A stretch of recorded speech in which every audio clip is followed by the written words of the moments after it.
Hello दोस्तों, अस्सलाम वालेकुम, आदाब, सलाम मसनून। मैं आपका मंजिल एकेडमी यूट्यूब चैनल पे एक बार फिर से बहुत बहुत स्वागत करता हूँ, खैर मकदम करता हूँ। दोस्तों, मंजिल एकेडमी यूट्यूब चैनल आपकी जो मंजिल है, चाहे रीट एग्ज़ाम हो चाहे सीटेट एग्ज़ाम हो, उस तक पहुँचाने के लिए लगातार मेहनत कर रहे हैं।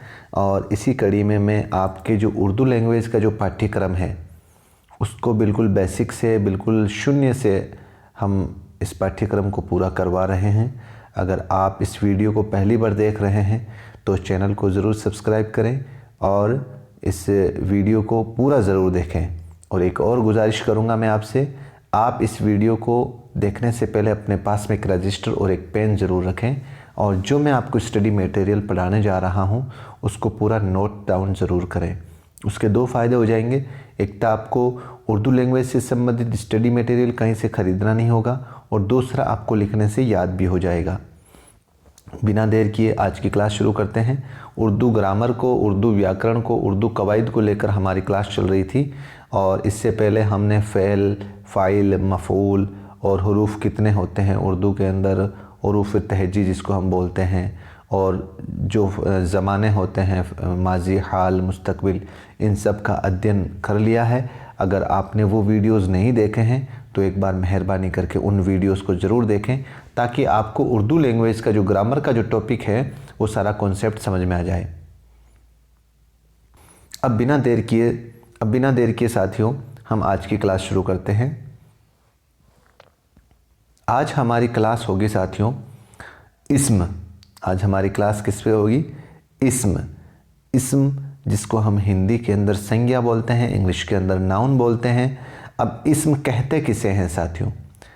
तो इसकी आप डेफिनेशन इस तरीके से लिखें, किसी भी तरह के नाम, जगह, चीज़ या कैफियत के को इस्म कहते हैं। किसी भी तरह के नाम, जगह, चीज़ को कैफियत कहते हैं। यानी कि हम हिंदी में कहते हैं ना, किसी भी वस्तु या व्यक्ति या जगह के नाम को संज्ञा कहते हैं, ठीक उसी तरीके से किसी भी तरह के नाम, जगह, चीज़ या कैफियत को इस्म कहते हैं।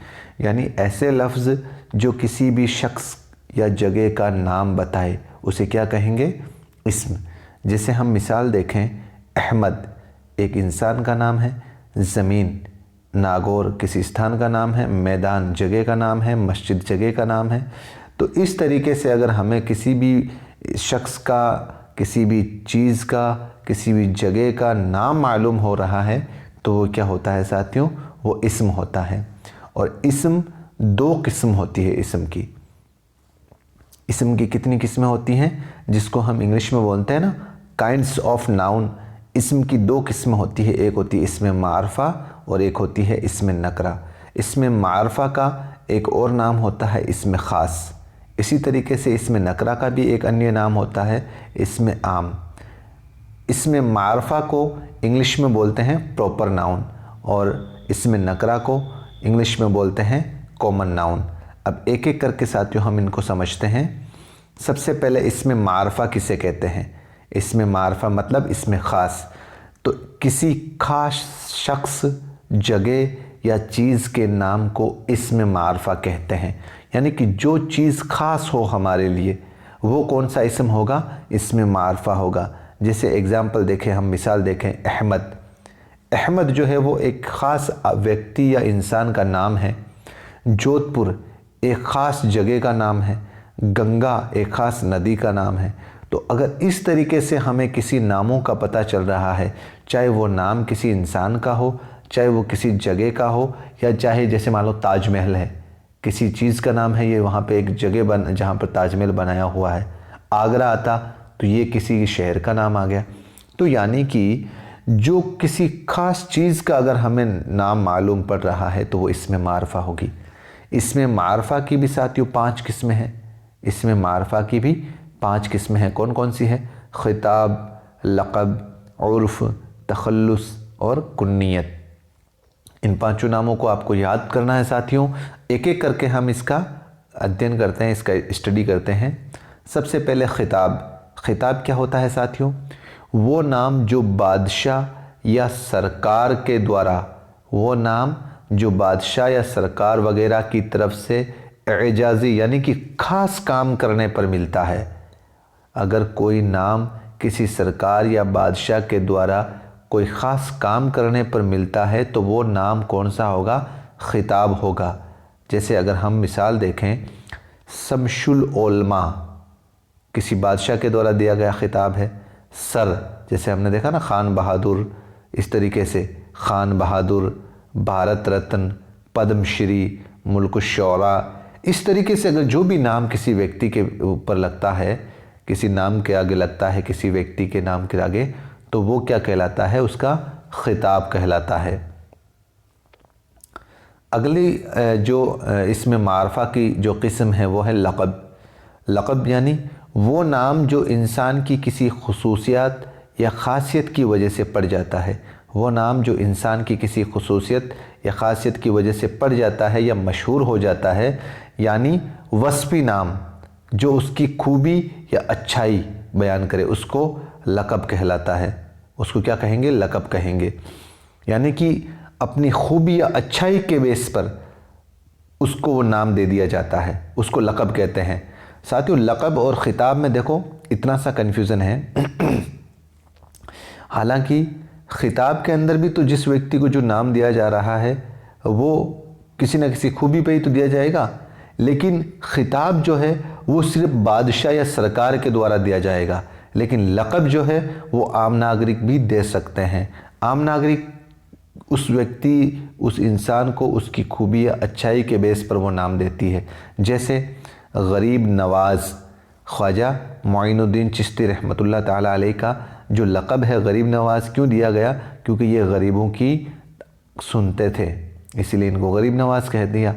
शेर खुदा यानी कि खुदा का शेर हज़रत अली को कहते हैं। नौशा मिर्ज़ा गालिब को नाम दे दिया। बाबाए उर्दू डिप्टी नज़ीर अहमद साहब को नाम दे दिया। और कलीमुल्लाह यानी हज़रत जो मूसा है उनका लक़ब क्या था? कलीमुल्लाह। तो सिर्फ इतना इसमें कन्फ्यूज़ नहीं होना आपको। ख़िताब को आप इस तरीके से दिमाग में याद रख लो, ख़िताब जो दिया जाएगा वो सिर्फ बादशाह या सरकार की तरफ से दिया जाएगा। लक़ब जो है वो बादशाह या सरकार की तरफ से नहीं दिया जाता। समझ में आ गया? अब हम समझते हैं उर्फ़। वो नाम जो मोहब्बत या हिकारत की वजह से पड़ जाए, यानी किसी शख्स के असली नाम के अलावा लाड प्यार की वजह से या अवामी पहचान की वजह से जो नाम मशहूर होता है उसे उर्फ़ कहते हैं। जैसे मिसाल देखें, बबलू, गुड्डू या चुन्नू या कल्लू मियाँ, यानी कि किसी को लाड प्यार की वजह से जो नाम दिया जा रहा है वो कौन सा नाम होगा? उर्फ़ नाम होगा। अब आगे बढ़ते हैं साथियों। तखल्लुस। तखल्लुस किसे कहेंगे? तखल्लुस एक मुख्तसर नाम जो शायर नज़्म में बजाय अपनी असली नाम के इस्तेमाल करता है। यानी कि नज़्म का मतलब होता है साथियों, आपने देखा होगा, एक होता है गद्यांश और एक होता है पद्यांश। तो गद्यांश का मतलब उर्दू के अंदर होता है नस्र। उर्दू के अंदर क्या होता है? नस्र। और पद्यांश का मतलब होता है नज़्म। यानी कि जब शायर जो होता है जब किसी नज़्म को लिखता है तो उसके अंदर अपना पूरा नाम नहीं लिखता है बल्कि अपना तखल्लुस इस्तेमाल करता है, और जिसके ऊपर इस तरीके से एक चिन्ह लगा होगा। तखल्लुस जो भी शायर का होगा, जैसे मान लो कि आपके गालिब, ये तखल्लुस है, इसके ऊपर इस तरीके का सिंबल लगा होगा तो आप समझ जाना ये उसका तखल्लुस है। तो क्या कहता है? एक मुख्तसर नाम जो शायर नज़्म में बजाय अपने असली नाम के इस्तेमाल करता है, यानी शायर अपने असली नाम के अलावा जो अपना एक शायराना नाम रखते हैं उसे तखल्लुस कहते हैं। जैसे असदुल्ला ख़ान, इनका तखल्लुस क्या था? गालिब। यहाँ पे साथियों ऐन के ऊपर गैन का नुक्ता नहीं लगाया गया है, तो आप इसको गालिब पढ़ें, इस लफ्ज़ को पूरे को गालिब। इसी तरीके से शब्बीर हुसैन साहब का जो तखल्लुस है वो क्या है? जोश। और मीर तकी मीर का तखल्लुस है मीर। अल्ताफ़ हुसैन का तखल्लुस है हाली। यानी कि शायर जो होते हैं अपनी जो नज़म के अंदर अपना जो असली नाम के बजाय जो दूसरा नाम रखते हैं उसको तखल्लुस बोलते हैं। अब आता है साथियों कुन्नियत। कुन्नियत उस नाम को कहा जाता है जो माँ बाप औलाद या किसी ख़ानदान की वजह से मशहूर हो, जो माँ बाप या औलाद या किसी ख़ानदान की वजह से मशहूर हो, यानी किसी घराने की वजह से मशहूर हो। जैसे अबू तालिब, तो ये अबू तालिब के घराने से हैं। अबू हनीफ़ा मतलब हज़रत अबू हनीफ़ा अलैहिस्सलाम उनके घराने से है। और या जैसे मान लो किसी का घराना है फ़ारूक़ी, अगर कोई फ़ारूक़ी घराने या फ़ारूक़ी ख़ानदान से ताल्लुक़ रखता है तो उसको फ़ारूक़ी बोलते हैं। उस्मानी ख़ानदान से ताल्लुक़ रखता है तो उसको उस्मानी बोलते हैं। यानी कि किसी ख़ानदान या माँ बाप की वजह से अगर कोई नाम मशहूर हो तो वो किस में आएगा साथियों? कुन्नियत में। तो ये समझ में आया? इसमें मारफा की जो पांचों किस्में हैं, कुन्नियत, तखल्लुस, उर्फ़ और अपने लक़ब और ख़िताब। अब हम समझते हैं साथियों इसमें नकरा। इसमें नकरा जिसका दूसरा नाम इसमें आम भी है, वो इसमें जो किसी एक जैसी बहुत सी चीज़ों के ग्रुप के लिए इस्तेमाल की जाए, यानी किसी भी आम चीज़, आम जगह या आम नाम को इसम नकरा कहते हैं। दोनों में थोड़ा सा अंतर है साथियों, थोड़ा सा फ़र्क है इसमें मारफा में और इसमें नकरा में। इसमें मारफा कोई भी अपने सामने ऐसी जगह है, ऐसा इंसान है या ऐसी कोई चीज़ है जो ख़ास हो तो वो इसमें मारफा है। अगर कोई भी चीज़ या जगह या कोई नाम है, अगर वो ख़ास नहीं है हमारे लिए तो वो इसमें नकरा है। यानी कि एग्ज़ाम्पल देखें हम, आदमी।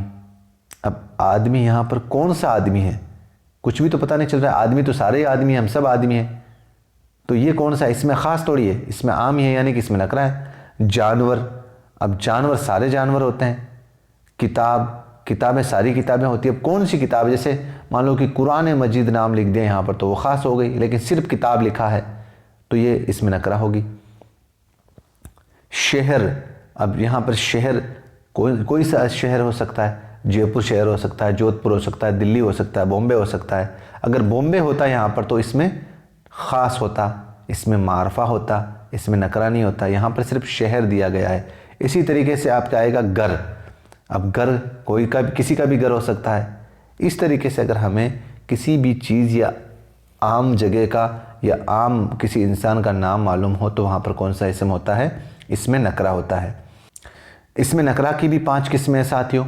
इसमें कैफियत, इसमें आला, इसमें ज़र्फ़ और इसमें जमा और इसमें धात यानी कि जो धातु होता है ना, धातु हमने जो हिंदी में पढ़ा है धातु, वही इसमें धात होता है।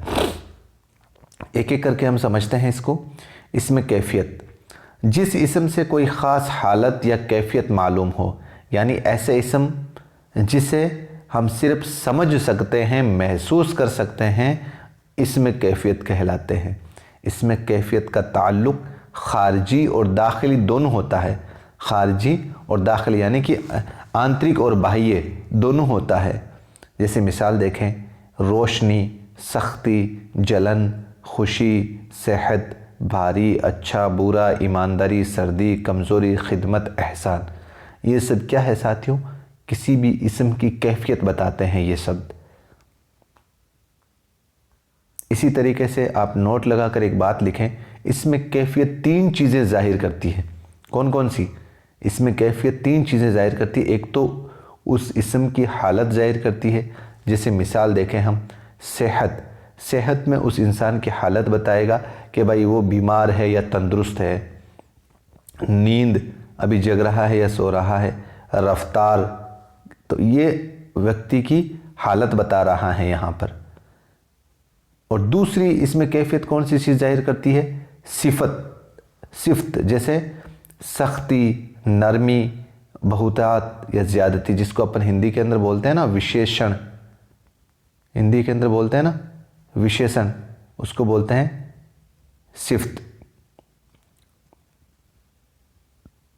अब हम समझते हैं साथियों दिली कैफियत। तीसरी चीज़ क्या बताती है इसमें कैफियत? दिली कैफियत, जिसके अंदर जो दिल से जुड़ी हुई कोई ऐसी कैफियत हो, जो हालत हो। जैसे मान लो कि दर्द होता है, दर्द बिल्कुल दिल से जुड़ी हुई कैफियत है। खुशी है, मुताला है। तो ये तीनों कैफियत जो है वो इसमें कैफियत बताती है। अब हम समझते हैं साथियों इसमें नकरा की एक और किस्म है इसमें आला। इसमें आला का मतलब वो इसम जो हथियार, आवाज़ के माने में आए, औज़ार के माने में आए। सॉरी, यहाँ पर ये औज़ार है, औज़ार, हथियार या औज़ार के माने में आए तो कौन सा इसम होता है वो इसमें आला। आला से आप साथियों हथियार या औज़ार वर्ड याद कर लेना, जैसे चाकू है, तलवार है, हथौड़ा है, ये सब क्या है इसमें आला है। इसमें ज़र्फ़ किसे कहते हैं? इसमें ज़र्फ़ कहते हैं साथियों वो इसम जो किसी जगह या वक्त का बयान करे, किसी जगह या वक्त यानी किसी समय को जाहिर करे तो कौन सा इसम होगा वो इसमें ज़र्फ़ होगा। यहाँ पर एक नोट लगाकर एक बात लिखना आप साथियों, कुछ हिंदी और फ़ारसी अलामत लगाने से भी इसमें ज़र्फ़ बन जाता है। इसमें ज़र्फ़ जैसे यहाँ पर चारागाह है ना, चारागाह किसी जगह का स्थान है या जगह है। चारागाह मैदान खेलने की जगह है और बाग घूमने टहलने की जगह है। अब समय दोनों को पूछा है, इसमें ज़र्फ़ में क्या बोला है? इसमें ज़र्फ़ वो है जो किसी जगह या वक्त का बयान करे। अब जगह, चारागाह भी एक जगह है, मैदान भी एक जगह है, बाग भी एक जगह है। अब वक्त का बयान करे मतलब सुबह कोई काम हुआ है या रात को काम हुआ है, अगर वक्त जाहिर कर रहा है तो वो कौन सा इसम होगा? इसमें ज़र्फ़। ज़र्फ़ माने जगह या वक्त, इतना याद कर लेना साथियों। नोट लगाकर एक बात लिखना आप यहाँ पर, कुछ हिंदी और फ़ारसी अलामत लगाने से भी इसमें ज़र्फ़ बन जाता है। कुछ हिंदी और फ़ारसी अलामत लगाने से इसमें ज़र्फ़ कैसे बनता है? जैसे मान लो कि हिंदी का कोई एक लफ्ज़ लेते हैं हम साल, हिंदी का कोई लफ्ज़ लेते हैं साल, अगर इसको हम बा माने, इसका माना क्या है साल का, जगह के माने में अगर हम इसका इस्तेमाल करें तो कैसे? साल के अंदर हो जाता है टकसाल। जो टकसाल होता है ना जहाँ पर ये सिक्के वगैरह खुद खो देते हैं, टकसाल। और इसी तरीके से जैसे गट, गट से इसका मतलब होता है पनगट। गट से कौन सा लफ्ज़ बनाते हैं हम? गट अलामत से पनगट। आल का मतलब ससुराल, ससुराल। और शाला, इसका बा माना होता है घर, इसका शाला का माना होता है घर। अब शाला से कौन सा लफ्ज़ बन गया? पाठशाला, गौशाला। इसी तरीके से घर, घर की अलामत से अगर हम देखें कौन से लफ्ज़ बनते हैं? डाकघर, तारघर। और ये तो हुई अपने हिंदी की किसी अलामत से इसमें ज़र्फ़ बन जाते हैं। अब फ़ारसी की कोई अलामत लगाने से इसमें ज़र्फ़ कैसे बनता है? क्योंकि देखो समझो इसको साथियों, इसमें ज़र्फ़ का माना हो गया किसी जगह या वक्त का आना। अब ये जितने भी नाम हैं, जैसे हमने देखो टकसाल एक जगह का नाम है, पाठशाला जगह का नाम है, पनगट पानी लेने की जगह है, और डाकघर ये भी एक जगह का नाम है, ससुराल एक जगह का नाम है, तारघर एक जगह का नाम है। तो इस तरीके से अगर कोई इसम ज़ाहिर हो रहा है हमें तो वो कौन सा इसम होगा? ज़र्फ़ होगा। फ़ारसी की किसी अलामत को अगर हम देखें, जैसे खाना, खाना से कुतुब खाना एक जगह का नाम है जिसको अपन लाइब्रेरी बोलते हैं। दवा खाना ये भी एक जगह का नाम है। दान, पीक दान, जिसमें जो अपन धूम्रपान वगैरह थूकते हैं ना उसको पीक दान बोलते हैं। गाह, दरगाह एक जगह का नाम है, चरागाह एक जगह का नाम है। इस तरीके से अगर जगह या वक्त का अगर तयन हो रहा है हमें तो वहाँ पर कौन सा इसम होगा? इसमें ज़र्फ़। अब अगला समझते हैं साथियों इसमें जमा। इसमें जमा किसे कहते हैं? वो इसम जो ज़ाहिरी तौर पर तो एक मालूम हो मगर हकीकत में कई नामों का मजमुआ हो। यानी कि ज़ाहिर में तो वो एक ही दिखाई देता है लेकिन हकीकत में उसके कई मायने होंगे। जैसे कतार, कतार मतलब एक नाम तो मालूम हो रहा है लेकिन कतार जो होगी, कतार का मतलब होता है साथियों लाइन। कतार का मतलब क्या होता है? लाइन। अब लाइन के अंदर कोई एक व्यक्ति तो खड़ा मिलेगा नहीं, यानी कि बहुत सारे, यहाँ पर जमा का मायना हो रहा है कि नहीं हो रहा है? अंजुमन, अंजुमन का मतलब कोई भी, जैसे मान लो हम कमेटी बनाते हैं तो उस कमेटी के अंदर अंजुमन में कोई एक व्यक्ति तो सदस्य होता नहीं है, बहुत सारे लोग होते हैं। फौज, फौज का मतलब कोई एक फ़ौजी तो होता नहीं, उसमें बहुत सारे फौजी होते हैं। यानी कि ज़ाहिर में तो हकीकत में तो वो एक ही नाम शो हो रहा है लेकिन उसके बहुत से मजमुए हैं। झुंड, झुंड का मतलब वही भीड़, भीड़ में कोई एक व्यक्ति थोड़ी होता है। लश्कर और जमात, जमात एक व्यक्ति को तो जमात बोलेंगे नहीं लेकिन नाम तो सिर्फ एक ही शो हो रहा है जमात, लेकिन इसमें बहुत से नामों का मजमुआ। इस तरीके से अगर आपके सामने कोई इसम आ जाए तो आपको भूलना नहीं है इसमें जमा उस इसम को कहते हैं। इसमें धात, इसमें धात मैंने बताया था ना, धातु, वो इसम जो धात या धातु के लिए इस्तेमाल किया जाए, जैसे लोहा है, पीतल है, चांदी है, ये सब क्या है साथियों, ये इसमें धात कहलाते हैं। कुछ इसम और बचते हैं साथियों। इसमें अददी, ऐसे इसम जिनसे तादाद या गिनती जाहिर हो, तादाद या गिनती जाहिर हो, जैसे पहला, दर्जन, सैकड़ों वगैरह। अदद माने होता है संख्या। अगर संख्या मालूम हो रही है तो वो कौन सा इसम होगा, इसमें अददी। और इसमें गैर अददी, ऐसे इसम जिन्हें गिना नहीं जा सकता, जैसे मान लो कि हवा, इसको गिना जा सकता है क्या, पानी, दूध, इनको गिना जा सकता है क्या, नहीं गिना जा सकता ना। तो जिसको गिना जाए वो इसमें अददी, और जिसको गिना नहीं जाए उसको इसमें गैर अददी। और ये सवाल साथियों, ये सवाल अभी पिछले वाले रीट एग्ज़ाम में पूछा गया था। इसमें सूत, सूत का मतलब होता है आवाज़। सूत का मतलब क्या होता है, आवाज़। तो सूत किसे बोलेंगे, वो इसम जो आवाज़ को जाहिर करता है, जो आवाज़ को जाहिर करता है, उस इसम को क्या बोलेंगे, इसमें सूत। आगे समझ में साथियों ये पूरा चैप्टर। तो इस तरीके से साथियों आज हमने ख़ास तौर पर जो इसम जिसको संज्ञा और नाउन कहते हैं, इसका एक वीडियो लेक्चर मैंने आपके सामने पूरा रखा है। कुछ थोड़ा सा टॉपिक और बचता है लवाजिम इसम को लेकर, वो हम अगले वाले वीडियो में करेंगे, क्योंकि वीडियो थोड़ा लंबा हो जाएगा। हमारे अभी शुरुआती स्टेप है, तो हम एक साथ इसको पूरा नहीं करेंगे, बिल्कुल टुकड़ों में पढ़ेंगे, लेकिन बिल्कुल आसान और अच्छे से पढ़ेंगे। तो उम्मीद करता हूँ इंशाल्लाह आपको ये वीडियो पूरा पसंद आया होगा। अगर आपको पसंद आया है तो बराए मेहरबानी इस वीडियो को लाइक और शेयर ज़रूर करें उन लोगों तक जो पहली बार बेचारे रीट में या सीटेट एग्ज़ाम में बैठेंगे, क्योंकि उर्दू लैंग्वेज का जो पाठ्यक्रम है साथियों, आपके लिए बहुत बेनिफिट होगा आपको आपकी मंजिल तक पहुंचने में। इसलिए बिल्कुल बेसिक से मैं आपको यहाँ पर आपका पाठ्यक्रम पूरा करा रहा हूँ। आप ज़रूर इस पाठ्यक्रम को ईमानदारी के साथ स्टडी करें और ज़्यादा से ज़्यादा लोगों तक पहुँचाएँ, मेहरबानी करके। अब दीजिए मुझे इजाज़त। जय हिंद, जय भारत, अस्सलाम वालेकुम।